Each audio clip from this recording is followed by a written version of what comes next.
Hello, and welcome to the Healthy Lifestyles Workshop Series.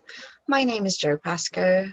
I am an assistant psychologist, and in this session, I will be talking about diet and its relationship with mood.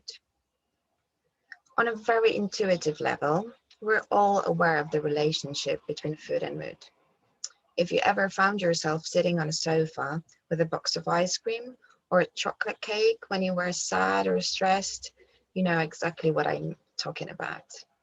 Yet surprisingly, until relatively recently, we were discussing diet in relation to physical health and omitting its link to mental health almost entirely. Luckily, the times are changing, the discussion has started, and our knowledge, although by no means complete, is expanding. So, how food and mood are related? Even the relationship between food and mood is very complicated and it involves multiple interacting factors, we know it's bidirectional. This means that what we consume can influence how we feel, and how we feel can influence what we consume. We already mentioned briefly the latter when we use food as a comfort to deal with difficult emotions. We can also use it as a reward. When we're happy and are celebrating something, we use food to prolong these happy feelings. So why we engage in emotional eating?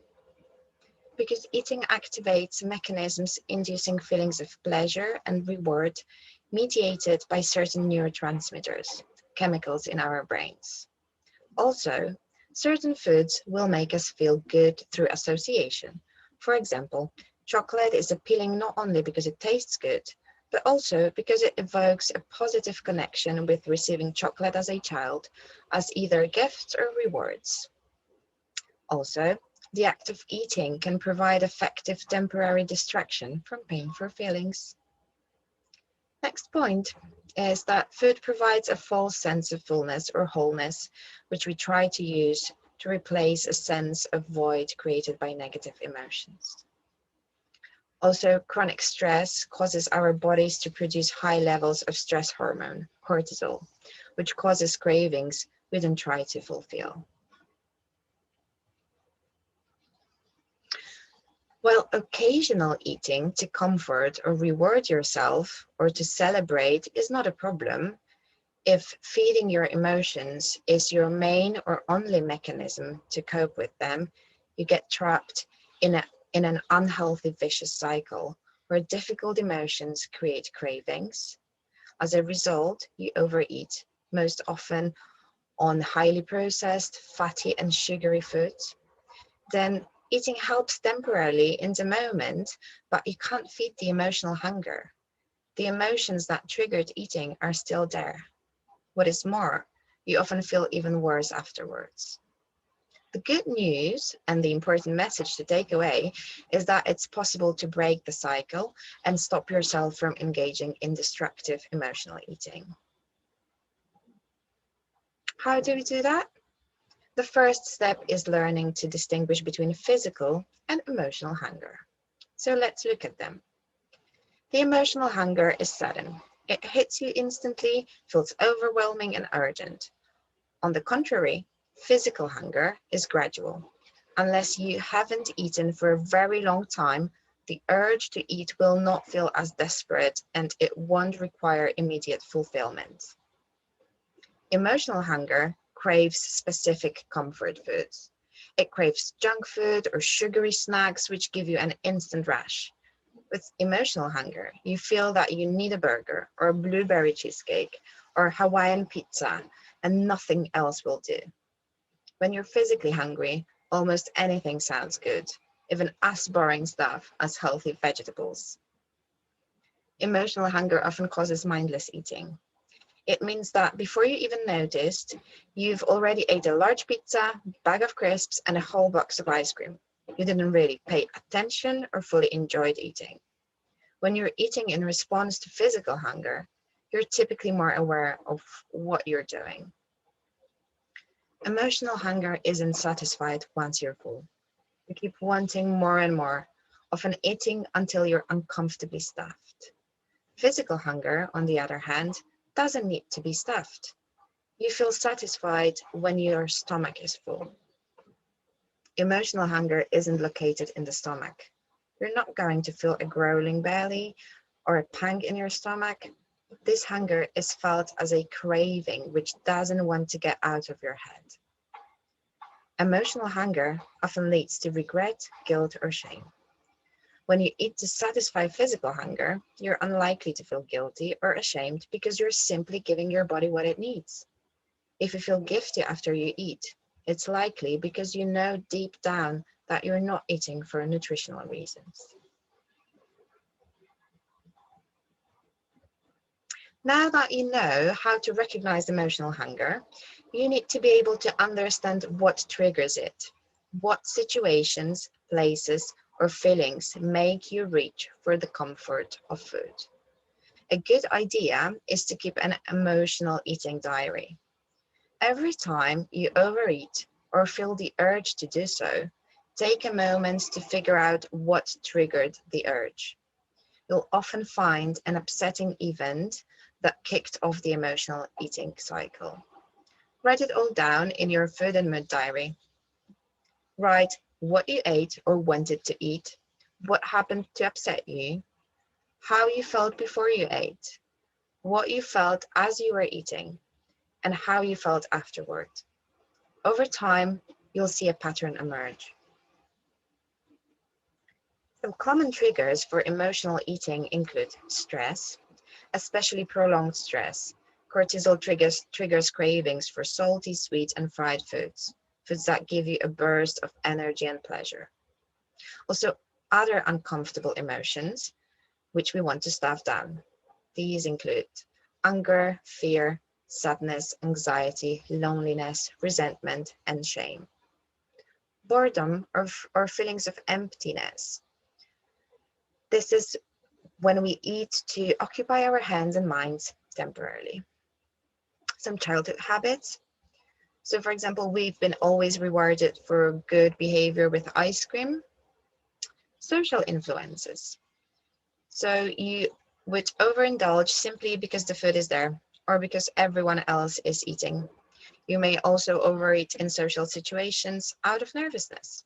Or perhaps your family or circle of friends encourages you to overeat, and it's easier to go along with the group. Once you identify your emotional eating triggers, the next step is identifying healthier ways to feed your feelings. Some alternatives to emotional eating are: if you're depressed or lonely, you can, for example, call someone who always makes you feel better, play with your dog or cat, look at a favorite photo or cherished souvenir, or revisit a happy memory. If you're anxious, expend your nervous energy by dancing to your favorite song, squeezing a stress ball, or taking a brisk walk. If you're exhausted, treat yourself with a hot cup of tea, take a bath, light some scented candles, or wrap yourself in a warm blanket.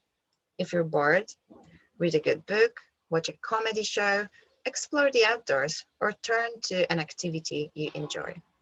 Anything that appeals to you: woodworking, playing the guitar, scrapbooking. Take 5 before you give in to a craving. When you can take a moment to pause and reflect when you're hit with a craving, you give yourself the opportunity to make a different decision. Can you put off eating for 5 minutes? Or just start with 1 minute. Don't tell yourself you can't give in to the craving. Remember, the forbidden is extremely tempting. Just tell yourself to wait. While you're waiting, check in with yourself. How are you feeling? What's going on emotionally? Even if you end up eating, you'll have a better understanding of why you did it. This can help you set yourself up for a different response next time. Learn to accept your feelings, even the bad ones. Allowing yourself to feel uncomfortable emotions can be scary, But the truth is that when we don't obsess over or suppress our emotions, even the most painful and difficult feelings subside relatively quickly and lose their power to control our attention. To do this, you need to become mindful and learn how to stay connected to your moment-to-moment emotional experience. So practice mindfulness. Practice mindful eating. Eating while you're also doing other things, such as watching TV, driving, or playing with your phone, can prevent you from fully enjoying your food. Since your mind is elsewhere, you may not feel satisfied or continue eating even though you're no longer hungry. Eating more mindfully can help focus your mind on your food and the pleasure of a meal and curb overeating. Try taking a few deep breaths before starting your food, putting your utensils down between bites, and really focusing on the experience of eating. Pay attention to the textures, shapes, colors, and smells of your food. How does each mouthful taste? How does it make your body feel? By slowing down in this way, you'll find you appreciate each bite of food much more. You can even indulge in your favorite foods and feel full on much less. It takes time for the body's fullness signal to reach your brain. So taking a few moments to consider how you feel after each bite, hungry or satiated, can help you avoid overeating. Support yourself with healthy lifestyle habits. When you're physically strong, relaxed, and well rested, you're better able to handle the challenges that life inevitably throws your way. But when you're already exhausted and overwhelmed, any little hiccup has the potential to send you off the rails and straight toward the refrigerator. Exercise, sleep, and other healthy lifestyle habits will help you get through difficult times without emotional eating. Make daily exercise a priority. Physical activity does wonders for your mood and energy levels, and it's also a powerful stress reducer. Try to aim for 8 hours of sleep every night. When you don't get the sleep you need, your body craves sugary foods that will give you a quick energy boost. Getting plenty of rest will help with appetite control and reduce food cravings. Make some time for relaxation. Give yourself permission to take at least 30 minutes every day to relax, decompress, and unwind. This is your time to take a break from your responsibilities and recharge your batteries. Connect with others. Don't underestimate the importance of close relationships and social activities. Spending time with positive people who enhance your life will help protect you from the negative effects of stress.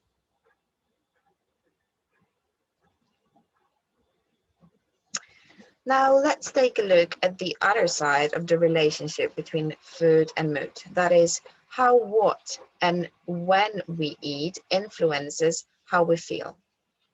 Certain facts about this relationship are more well known than the others.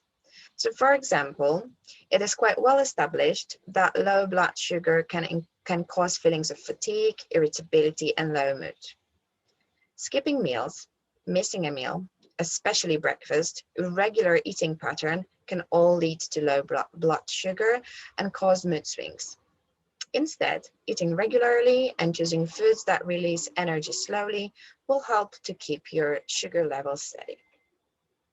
Quick tips for doing this. Remember to eat breakfast. It gets the day off to a good start.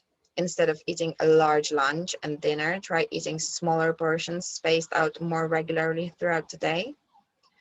Avoid foods which make your blood sugar rise and fall rapidly, such as sweets, biscuits, sugary drinks, white bread, pastries, and alcohol.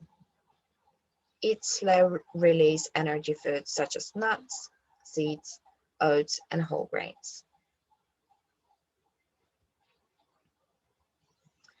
On the other hand, we also need times when we aren't eating, and we even need to feel hungry. Hunger increases our motivation. If you think about evolution, when early man was hungry, it was a motivator to go hunting and therefore be productive and successful. We also need to be hungry in order to allow our good gut to repair. If our bodies are constantly digesting because lots of food is going in them, it can't shift into repair mode. Good gut health is important for achieving good mood. So our guts need time to repair. Also, eating after dusk stimulates waking. You don't sleep well because the muscles that digest and metabolize food have to keep working when they should be resting. This delays or even keeps you from getting to the deep, slow wave sleep you need to feel refreshed the next day.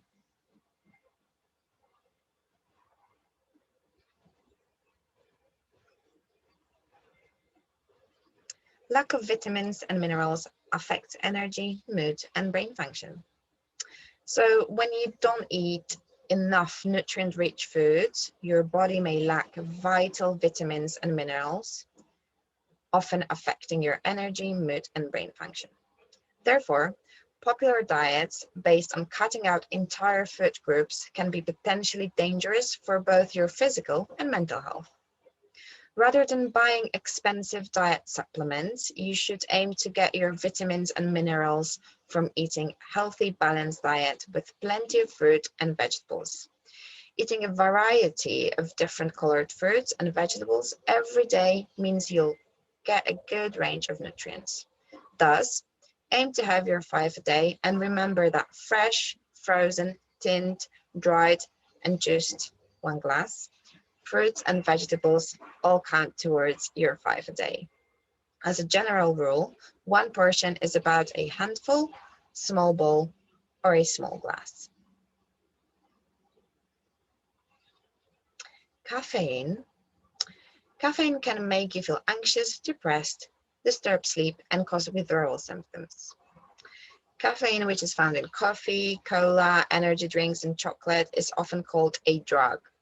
It acts as a stimulant and can improve the feelings of alertness and counter the effects of fatigue.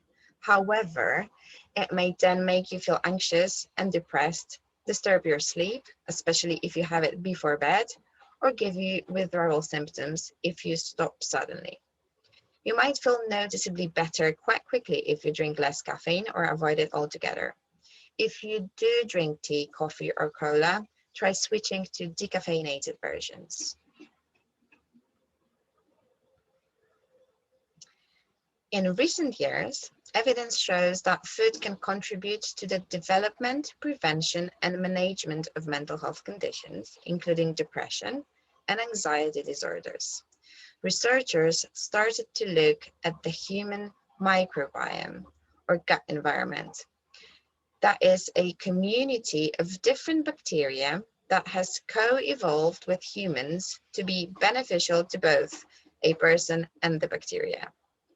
Researchers agree that a person's unique microbiome is created within the first 1,000 days of life, but there are things you can do to alter your gut environment throughout your life. Looking at our gut environment is important because our guts and brains use similar chemicals. It's important to know that 90% of serotonin receptors are located in the gut. Serotonin is a chemical, so-called neurotransmitter, implicated in disorders such as depression and anxiety. When someone is prescribed an antidepressant, such as a selective serotonin reuptake inhibitor, the most common side effects are gut-related, and many people temporarily experience nausea, diarrhea, or gastrointestinal problems. What we eat, especially foods that contain chemical additives and ultra-processed foods, affects our gut environment and increases our risk of diseases. Researchers recommend fixing the food first, in other words, what we eat, before trying gut modifying therapies like probiotics or prebiotics to improve how we feel. That is, it is better to incorporate no or no added sugar yogurt in your diet, as it has a potential to improve your gut health, than spend a small fortune on expensive probiotics. In general, scientists suggest eating whole foods and avoid processed and ultra-processed foods that we know cause inflammation and disease. It is also worth to mention bacteria in the gut, so microbiomes, are harmed by the presence of currently very topical antibacterial chemicals. So some suggestions for a healthier gut and improved mood.